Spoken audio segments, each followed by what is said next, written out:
اللہ سبحانہ و تعالیٰ ارشاد فرماتے ہیں کہ جن لوگوں نے اقرار کیا کہ ہمارا رب صرف اللہ ہے، ربنا، رب کو مقدم فرمایا ہے، اس کی تقدیم کی دو مصلحت ہے، ورنہ عبارت یوں بھی ہو سکتی تھی اللہ ربنا، جو یقین کرتے ہیں کہ اللہ ہمارا رب ہے، لیکن اللہ تعالیٰ نے اپنے اسلوب بیان میں ربنا کو مقدم فرمایا کہ وہ یہ کہتے ہیں کہ ہمارا رب صرف اللہ ہے۔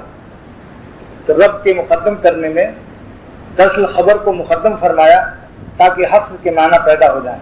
اس لیے حضرت حکیم الامت رحمۃ اللہ علیہ نے تفسیر بیان قرآن میں لفظ صرف کو بڑھا دیا ہے، یعنی جنہوں نے اقرار کر لیا کہ ہمارا رب حقیقی صرف اللہ ہے، یہ صرف کے معنی پیدا ہوئی اسی کی تقدیم سے، ربنا اللہ میں ربنا کو مقدم فرمایا۔ دوسری حکمت یہ ہے کہ اللہ کو پہچاننے کے لیے سب سے بڑا ذریعہ اللہ تعالیٰ کی پرورش کو سوچنا ہے۔ ماں باپ کو پہچانا جاتا ہے ان کی پرورش کے ذریعے سے اور ان کی شفقت اور رحمت کے ذریعے سے۔ اللہ تعالیٰ نے بھی اپنی ربوبیت کے بہت سے ایسے اسباب پیدا فرمائے کہ جس میں غیر خدا کا کوئی دخل نہیں ہے۔ ماں باپ کی پرورش میں تو پھر بھی شبہ لگ سکتا ہے۔ بعض لوگ جن کے بہت زیادہ بچے ہوتے ہیں اور کسی کا ایک بچہ بھی نہیں ہوتا تو مانگ لیتا ہے، اور اس طرح سے اس سے ظاہر کرتا ہے کہ وہ ہر وقت کی وہ بچہ بھی نادانی سے ہی سمجھتا ہے کہ یہی ہمارے ماں باپ ہیں۔ لیکن اللہ تعالیٰ نے ایسے بہت سے ربوبیت کے اسباب پیدا فرمائے جس میں کسی مخلوق کو دخل نہیں ہے کہ کوئی مخلوق یہ کہہ سکے کہ میں اس ربوبیت اور پرورش میں اللہ تعالیٰ کے ساتھ شریک ہوں۔ مثلاً غلہ پکانا ہے کھیتوں میں، سورج کی گرمی اور سورج کا نکالنا، اس کو اللہ تعالیٰ نے اپنے ذمے لیا ہوا ہے۔ باطل خداؤں نے بھی نہیں کہا کہ یہ سورج میں اس کا خالق ہوں اور سورج میرے نظام قدرت کے تحت نکلتا ہے اور ڈوبتا ہے، سوا خدا کے۔ یہی وجہ ہے کہ مخلوق کا ہاتھ جہاں لگتا ہے وہاں فنی خرابی بھی ہو جاتی ہے۔ اعلان ہوتا ہے ایئرپورٹ پر کہ آج فنی خرابی سے، ریڈیو پاکستان اعلان کرتا ہے کہ فنی خرابی سے کوئٹہ جانے والی فلائٹ موسم کی خرابی سے 2 گھنٹہ لیٹ ہے۔ لیکن آپ نے کبھی یہ نہیں سنا کہ جبرائیل علیہ السلام نے اعلان فرمایا ہو کہ آج سورج اپنی فنی خرابی کی وجہ سے فرشتے اس کی اسکرو ٹائٹ کر رہے ہیں، کچھ اس میں ذرا لوز ہو گیا ہے، آج 2 گھنٹہ بعد میں نکلے گا۔ ایسا کبھی سنا آپ لوگوں نے؟ اس سے پتہ چلتا ہے کہ اللہ تعالیٰ کی کیا شان ہے اور کیا قدرت ہے۔ پہاڑوں کو، سمندروں کو، ستاروں کو، چاند کو اس طرح پیدا کر دیا کہ جس سے انسان کو یہ شبہ نہ ہو کہ ہماری پرورش میں کوئی اور بھی شریک ہے۔ غلہ کا پیدا ہونا سورج پر ہے، بارش پر ہے، بارش کو اللہ نے اپنے قبضے میں رکھا، مانسون ہواؤں کو، سمندروں کو، پہاڑوں کو، تمام چیزیں جو ہیں یہ نظام قدرت اللہ نے اپنے ہاتھ رکھا۔ تو اس لیے رب کو مقدم کیا کہ اگر تم ہمیں پہچاننے میں اگرچہ ہم کو دیکھتے نہیں ہو مگر میرے پرورش کے اسباب کو تو دیکھتے ہو۔ ایک کسی دیہاتی سے پوچھا گیا کہ تم نے خدا کو کیسے پہچانا؟ بدوی تھے، بالکل گاؤں کے رہنے والے۔ اس نے کیا جواب دیا؟ ایسا جواب دیا کہ آج مفسرین نے تفسیروں میں اس دیہاتی کا جواب نقل کیا ہے۔ اس نے کہا کہ ہم اونٹ کی مینگنیاں دیکھ کر اونٹ پر ہم دلالت پیش کرتے ہیں کہ ابھی ادھر اونٹ گیا ہے۔ البار تو تدل علی البعیر، اونٹ کی مینگنیاں تو اونٹ کے وجود پر دلالت کرتی ہیں کہ ابھی ادھر سے اونٹ گیا ہے۔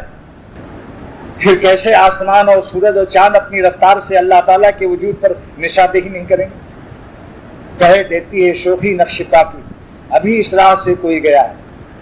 اللہ مولانا ادریس صاحب کاندھلوی رحمۃ اللہ علیہ کا مجھے دلیل لطف یاد آ گئی۔ اللہ تعالیٰ کے وجود پر انہوں نے ایک دلیل لطف بیان کی ہے۔ وہ کیا ہے؟ ایک بزرگ بڑے میاں اللہ اللہ کرتے جا رہے تھے، ایک منکر خدا دہریہ نے کہا کہ مولانا کہاں ہے اللہ میاں، خواہ مخواہ دھوکے میں پڑے ہوئے۔ اس بزرگ نے فرمایا کہ تم بیوقوف ہو، اللہ کا انکار کرتے ہو، سارا عالم، سارا نظام عالم اللہ کے حکم سے چل رہا ہے اور پھر تم ایسی قدرت کا انکار کرتے ہو۔ اس نے کہا میاں کچھ نہیں، سب خیالات ہیں تمہارے، یہ سب میگنٹ سے چل رہا ہے۔ بس انہوں نے ایک لاٹھی اس کی کھوپڑی پر مار دی۔ حضرت مولانا ادریس صاحب کاندھلوی بڑے محدث، جامعہ اشرفیہ لاہور کے شیخ الحدیث، بڑے بڑے علماء کے استاد رحمۃ اللہ علیہ، فرمایا کہ انہوں نے ایک لاٹھی ماری اس دہریے پر اور منکر خدا پر. تو اس نے کہا کہ آپ نے لاٹھی کیوں چلا دی؟ جب آپ کو جواب نہیں آیا تو آپ نے لاٹھی چلا دی. اس بزرگ نے کہا میں نے تو نہیں لاٹھی چلائی. اس نے کہا کہ بالکل میں سیدھی آنکھوں سے دیکھ رہا ہوں کہ آپ ہی نے لاٹھی ماری ہے اور لاٹھی چلائی ہے. اس بزرگ نے فرمایا جھوٹ بولتے ہو، تم نے ابھی کہا تھا کہ سارا نظام عالم میگنٹ سے چل رہا ہے. میری لاٹھی بھی تیری کھوپڑی میں جو میگنٹ تھے اس نے کھینچ لیا میری لاٹھی کو. اگر میری لاٹھی میں میگنٹ زیادہ ہوتے تو تیری کھوپڑی اچل کر ادھر لاٹھی کی طرف آ کے فٹ ہو جاتی. بس اس کو یقین آ گیا. اس نے بڑے میاں نے کہا کہ ایک لاٹھی جب بغیر چلانے والے کی نہیں چل سکتی ہے تو سارا نظام عالم بغیر چلانے والے کی کیسے چل سکتا ہے؟ اگر کوئی آدمی کہے کہ یہ چھت جو ہے اور یہ پنکھے اس کے سارے اجزاء ادھر ادھر پڑے تھے، اچانک ایک آندھی آئی اور کسی سریا والے فیکٹری سے سریا اڑ کے آئی اور سیمنٹ بنانے والے کی سیمنٹ کی بوریاں اڑنے لگی اور بارش ہوئی اور سامان مٹیریل تیار ہو گیا، پھر خود ہی کہتے ہیں سب پلاسٹر ہو گیا اور اس کے بعد سنگ مرمر کے ٹکڑے کسی دکان پر تھے اور وہ اڑ اڑ کے اپنے فٹ ہو گئے اور پنکھے کے پر بھی خود ہی اڑ اڑ کر کے فٹ ہو گئے اور ایسی ہوائیں چلتی رہیں مختلف قسم کی جس سے اسکرو بھی ٹائٹ ہو گیا. تو آپ ایسے شخص کو ڈاکٹر جمعہ مرحوم کے یہاں لے جائیں گے اور کوئی دماغی اسپیشلسٹ اس وقت جو ہوگا اس کو یہاں لے جائیں گے کہ جناب ان کا دماغ جو ہے صحیح نہیں ہے. تو ایک معمولی سے چھت کے لیے تو آپ کے اندر عقل آ گئی کہ آپ اس کو دماغ کی خرابی پر محمول کرتے ہوئے اسے دماغ کے ڈاکٹر کے یہاں لے جا رہے ہیں. لیکن جو شخص سورج اور چاند اور ستاروں کے اور سمندروں کے پہاڑوں کے تمام نظام کو دیکھ کر کے اور پھر بھی اسے یقین نہیں آتا کہ اتنی بڑی دنیا جو گول ہے بغیر تھولی کھمبے کے نہ جانے کتنی دنیا اس طریقے سے اتھاہ خلا میں ہے اور پھر وہ اسے یقین نہیں آتا، یہ کہتا خود بخود سب ہو گیا. ہر مصنوع چیز کے لیے سانے کا ہونا ضروری ہے، ہر حرکت کے لیے محرک کا ہونا ضروری ہے.